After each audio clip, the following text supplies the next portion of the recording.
우리는 앞에서 이고니온이라고 하는 우리에게는 생소한 이름입니다만 이고니온에서 두 사도가 사도를 중심으로 해서 복음을 전했습니다. 그런데 복음의 내용이야 앞에서부터 늘 강조했던 거니까 예수님에 대한 예수님의 이 땅에 오심, 그리고 예수님이 하나님의 아들이심과 또 메시아이심을 전했을 게 분명합니다.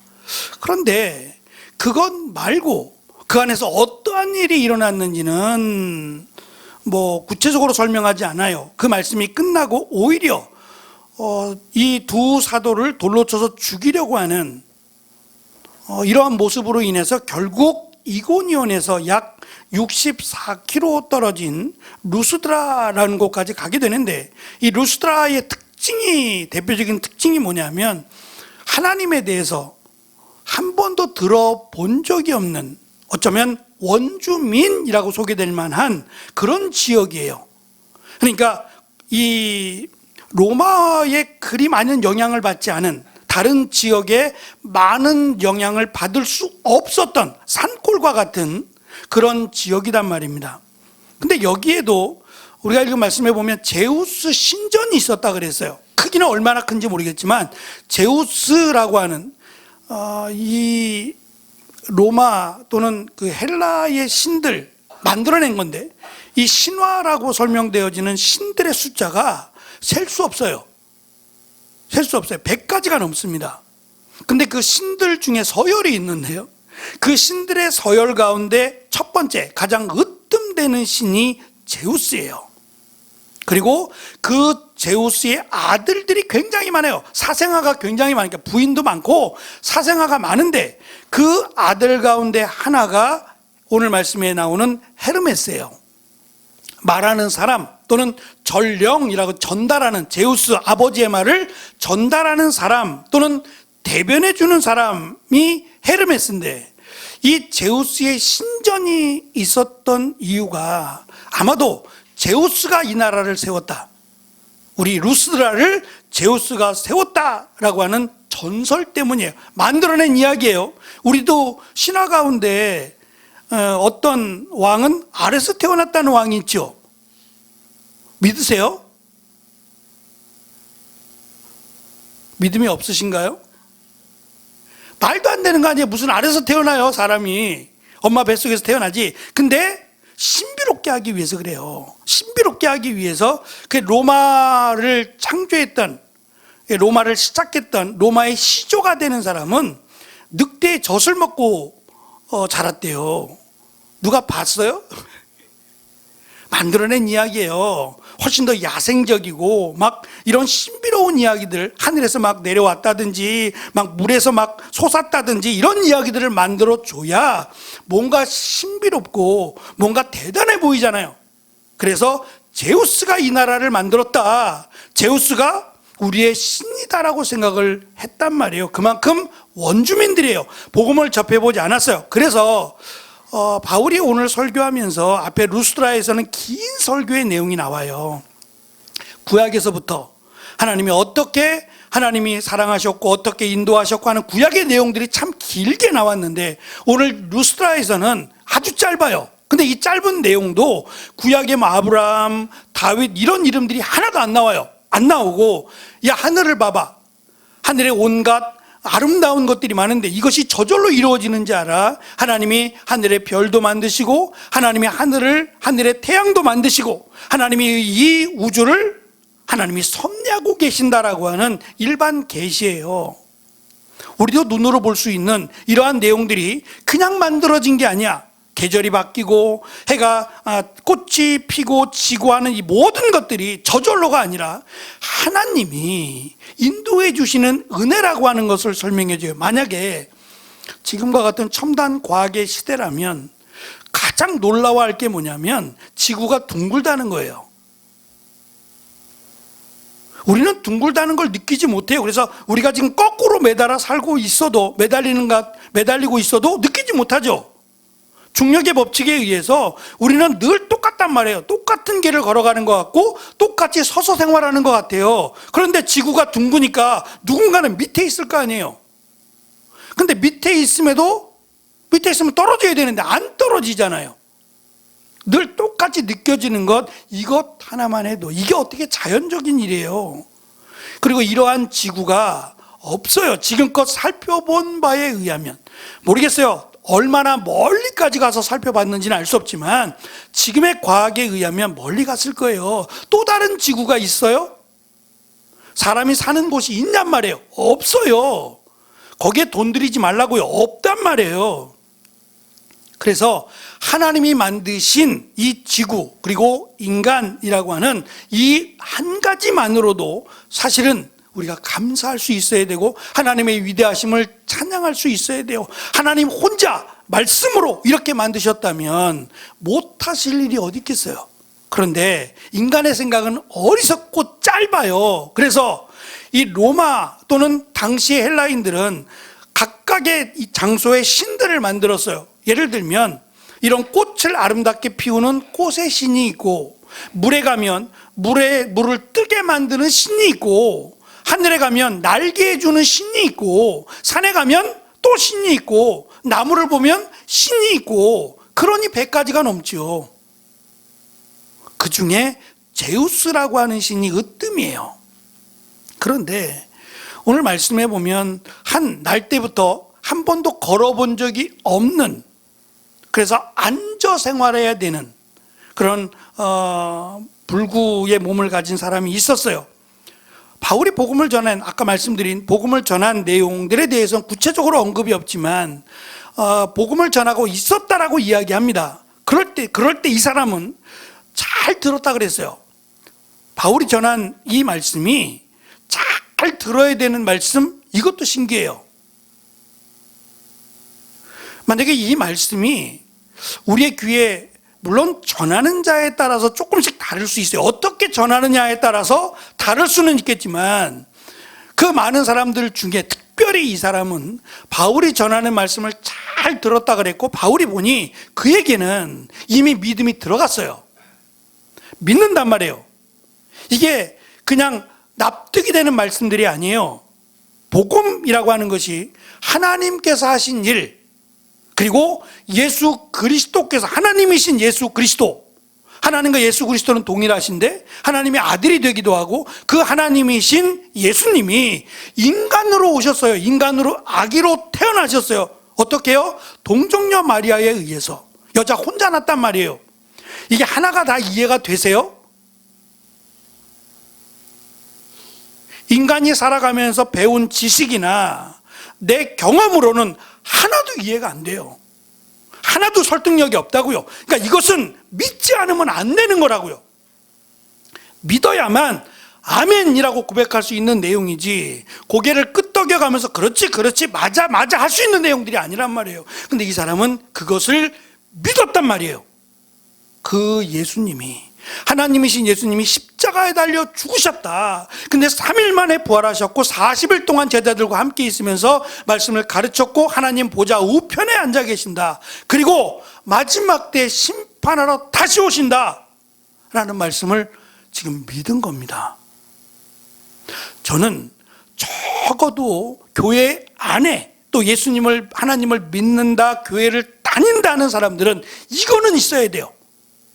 요거 한 가지가 없으면 아무리 교회를 20년, 30년, 40년, 50년을 다녀도 천국 못 가요. 반대로 말하면 교회 다닌 지 1년도 안 되는데 이 믿음이 있으면 천국 갑니다. 그래서 예수님께서도 이 복음, 이 말씀을 천국의 열쇠라고 가르쳐 줬어요.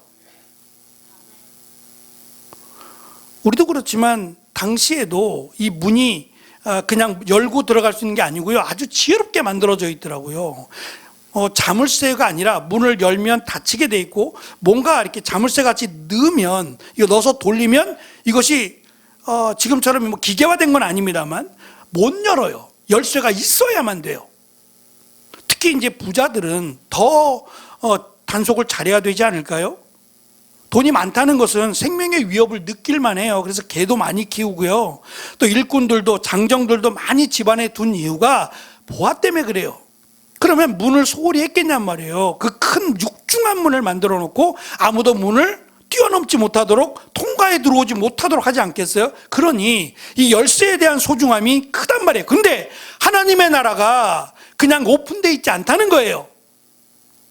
반드시 열쇠가 있어야만 하나님의 나라에 들어간다라고 비유적으로 말씀하셨어요. 그리고 그 열쇠란 바로 예수님이 누구냐? 그 예수님이 보잘것없어 보인다. 마리아의 아들로 태어났고 30세까지는 가정에서 일을 하고 아버지의 목수의 일을 했단 말입니다. 그리고 3년 뒤에 내가 메시아라는 것을 말씀하시면서 복음을 전했어요. 나를 믿는 자는 죽어도 살겠고 살아서 나를 믿는 자는 영원히 죽지 않는다라고 하는 말씀을 하셨어요. 그리고 우리의 죄를 대신해서 십자가에 달려 죽으신 겁니다. 죄로 인한 것이 아니라. 그리고 3일 만에 부활하셔서 부활의 첫 열매가 되셨어요. 그러니 우리가 예수님을 믿고 죽으면 우리는 어디로 가요? 믿고 죽으면 천국 갑니다. 근데 안 믿고 죽으면 어디로 가요? 죄송하지만 지옥으로 가요. 죽고 나면 아무것도 결정할 수 없어요. 바꿀 수 없다고요. 왜냐? 죽자마자 가거든요. 죽자마자 갑니다. 그리고 예수님이 오시면 한꺼번에 들어가게 돼요. 하나님의 나라가 됐든 지옥이 됐든 한꺼번에 들어가는데 이것을 누가 결정하느냐? 무엇으로 결정하느냐? 바로 예수님 때문에 결정이 되는 거예요. 하나님이 이것을 가르쳐 주시는 거예요. 바울도 몰랐어요. 바울도 태어나서 바리새인 중에 바리새인이고 랍비로부터 교육받고 얼마나 철저하게 살아왔겠어요. 끊어야 될 것들을 다 끊으며 살아왔어요. 나는 당연히 하나님의 나라에 들어간다고 생각하지 않았을까요? 그랬는데 예수님을 만나고 나니 내가 지금까지 살아온 모든 것이 어리석었고 헛되다는 걸 깨달았어요. 이제는 주를 위해 살겠다. 나 혼자가 아니라 다른 사람에게 복음을 전해서 이방인의 사도로 나를 부르시고 이 복음을 전하게 하셨다라고 생각했어요. 그래서 고통을 당하고 매를 맞고 그러면서도 사도 바울은 기뻤을 거예요. 아유, 내가 왜 일을 해가지고 이렇게 고통당하지? 내가 사람들에게 인정받을 만한 그런 위치에 있었는데 이게 뭐야? 하나님 이게 뭡니까? 라고 말하지 않았을 거예요. 오히려 감사합니다. 예수님이 당하신 고난을 내가 받고 있음에 감사하다라고 고백했을 거예요. 베드로도 그랬거든요. 오늘 말씀해 보면 날 때부터 안진뱅이였던 이 사람을 고칠 때 그 사람에게 믿음이 있는 것을 보시고 일어나 걸으라 그랬어요. 그랬더니 마치 쇼하는 것처럼 한 번도 걸어본 적이 없는 사람이에요. 그가 일어나서 걸었다고 말씀하세요. 사도행전 3장에 보면 이런 일이 한 번 더 있었어요. 베드로가 성전에 올라갈 때, 성전의 아름다운 문이라고 하는 미문에 올라갈 때에 날 때부터 안진뱅이가 있었는데 그가 구걸을 했어요. 그가 믿음이 있었는가에 대해서는 말씀하지 않지만 구걸을 하지만 나는 가진 게 없다. 너에게 줄 것은 없다. 그러나 이것보다 더 소중한 것이 있으니 나사렛 예수 그리스도의 이름으로 일어나 걸으라고 했어요. 그때 많은 사람들이 놀랐어요. 저가 누구길래 또 저 사람은 분명히 우리가 아는 그 안진뱅인데 어떻게 일어나 걷느냐라고 하며 놀라면서 이런 말을 합니다. 베드로가 이 사람을 보고 말합니다. 이스라엘 백성 여러분, 왜 이 일로 놀라십니까? 왜 그런 눈으로 우리를 보고 계십니까? 우리의 능력이나 우리의 경건함 때문에 이 사람이 걸을 수 있게 되었다고 생각하십니까? 나사렛 예수 그리스도의 이름의 권세가 그 사람을 고친 거지 우리가 아닙니다. 우리를 보고 놀라하지 마시고 우리를 보고 대단하다고 하지 마십시오라 그랬어요. 근데 오늘 말씀해 보면 이거보다 더한 일이 일어났어요. 그 원주민들이 이 루스드라에 한 번도 걸어본 적이 없는 이 사람이 일어나 걷고 뛰자 제우스다. 바나바가 제우스가 인간의 모습으로 왔다. 드디어 이 전설이 이루어졌다라고 하면서 제우스를 야고보를 향해서 바나바를 향해서 제우스다. 그리고 바울을 향해서 헤르메스다. 라고 하자 사람들이 막 축제를 하는 겁니다. 소리를 지르고 제우스 신이 내려왔다. 그러면 이제 저는 병자들이 다 몰려들었을 것 같아요. 이 사람을 고쳤으니 병을 가진 모든 사람들이 다 달라붙었지 않았겠어요? 환호하고 난리가 났을 거예요. 나도 고쳐달라고 난리가 났을 텐데 그 소식이 제우스 신전에까지 들리게 돼요. 그러니까 작다는 얘기예요. 마을이 작아서 소문이 들리니까 제우스 신전을 섬기던 제사장, 이방 제사장입니다. 그가 소들을 준비하고 화관을 준비했어요.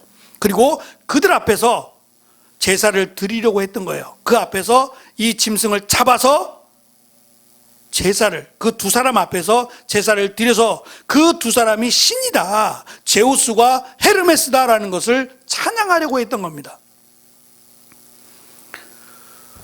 왜 이고니온에서 아니라 루스드라에서 이런 말씀들을 구체적으로 누가가 사도행전을 기록했을까? 잘했다, 자랑스러워서 그런 게 아닌 것 같아요. 뭐가 자랑스러운가라고 한다면 병자를 고치고 그들이 제우스와 헤르메스라고 인정을 받은 게 자랑이 아니라 그 뒤에 일어나는, 자기들의 옷을 찢었어요. 두 사도가 자기의 옷을 찢으면서 지금 뭐 하는 거냐, 우리는 너희들이 생각하는 신들이 아니라 똑같은 사람이다.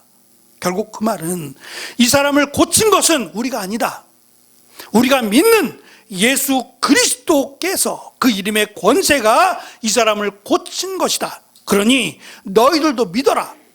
너희들도 우리가 아니라 예수 그리스도, 우리가 지금 전하고 있는 복음의 중심이 되는 십자가에 달려 죽으시고 부활하신 그 예수님을 믿어라.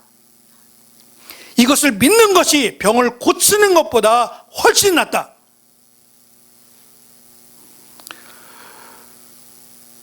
이 복음의 가치를 안다는 것은 우리의 삶이 바뀝니다. 이것보다 소중한 게 없다라고 바뀌는 거예요. 지금 신학교가 코로나 이후로 신학교가 위기라고 합니다. 지방에 있는 신학교들은 지금 통폐합이 이루어지고 있어요. 서울에 있는 신학교도 지금 미달은 아니지만 미달까지 가고 있어요. 전에는 3대1, 4대1이었는데 요번에 저희 둘째가 입학할 때에는 거의 1대1이었어요. 저희 때만 해도 3대1, 4대1 그래서 막 재수하고 삼수하고 그랬어요. 신학교 한번 들어가려면. 근데 지금은 특별한 문제만 없으면, 특별한 성적이 나쁘지만 않고 또 문제만 없으면 입학이 된다는 거예요. 그러니 누가 지방에 있는 신학교를 가려고 해요? 다 서울로 오죠. 그러니까 지방에 있는 신학교가 문 닫게 생겼다는 거예요. 학생들이 안 오니까. 그러면 점점 이제 목사들이 줄어든다는 얘기예요. 그럼 이 많은 교회들이 어떻게 될까요? 목사들이 없어요. 교회가 이렇게 많은데 이 교회에 갈 숫자가 안 된단 말이에요. 전체적으로 봐도 교회 수가 더 많아요, 목사들보다. 그래서 이제 시간이 더 지나가고 나면 서로 목사를 데려가려고 할 거다. 그건 또 다른 생각이고, 아니에요. 교회가 없어져요. 코로나로 인해서 사라진 교회가 얼마나 많은지 모르시죠? 문 닫은 교회들, 큰 교회를 제외하고 작은 교회들은 성도들이 못 오잖아요. 예배를 드리는데 성도들이 인터넷으로 예배를 드려요. 그러면 이 상가 임대료는 어떻게 내요? 보증금으로 버티다가 도저히 안 돼서 결국 문 닫은 교회 다시 시작할 수 있어요. 다시 시작할 수 있겠지만 어쨌든 코로나라고 하는 짧지 않은 4년의 기간 동안 문 닫은 교회가 어마어마하게 많습니다. 기존의 교회의 4분의 1이라고 말하는 분도 있어요. 오히려 목사의 수가 줄어드는 것만큼 교회도 줄어들 것이라는 거예요. 그래서 이번에 저희 임직식을 하고 분당에 있는 교회 목사님이 설교도 하셨고 또 임원 목사님들, 노예 임원 되시는 목사님들과 함께 우리 교회에서 먹는 게 훨씬 좋았는데, 저희들은 코다리 먹었거든요. 코다리 찜을 먹었는데 그걸 먹으면서 한결같이 목사님들이 그런 얘기 하세요.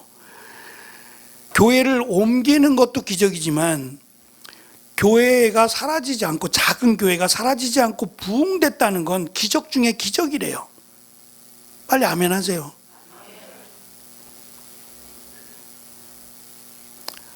정말 흔하지 않은, 정말 놀라운 일이라고 말씀하셨어요. 본인들의 교회가 그러니까.